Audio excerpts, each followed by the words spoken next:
ہم اپنے بچوں کو اب نصیحت کرنا چھوڑ دیں نا بس، اور جو کہنا ہے نا وہ کرنا شروع کر دیں اور ان کو دعائیں دیں.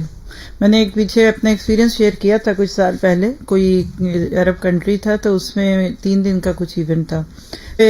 میں نے تربیت اولاد کا رکھا پروگرام اپنی عادت کے مطابق. تو میں نے اس میں ایک ٹپ دے دی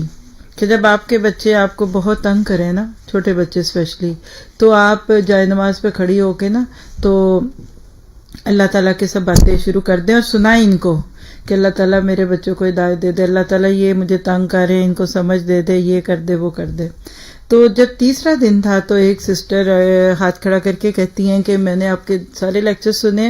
اور میں پہلے دن بھی تھی اور میں کچھ شیئر کرنا چاہتی ہوں. پھر انہوں نے یہ شیئر کیا تھا کہ چھوٹے بچے ہیں اور وہ بھی وہ جس کو پنجابی میں کہتے ہیں نا ہیٹ اوپر کے،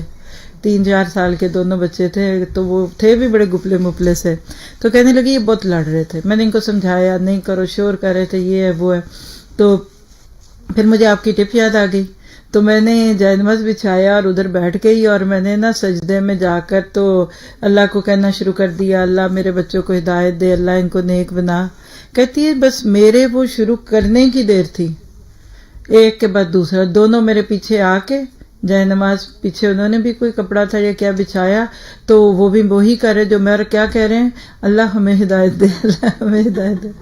اب ذرا سوچئے، پتہ نہیں اب تو وہ جوان ہو گئے ہوں گے، یہ کوئی 7-8 سال پچھلی کہانی ہے، لیکن بات سچ یہی ہے، بالکل 100% سچ ہے.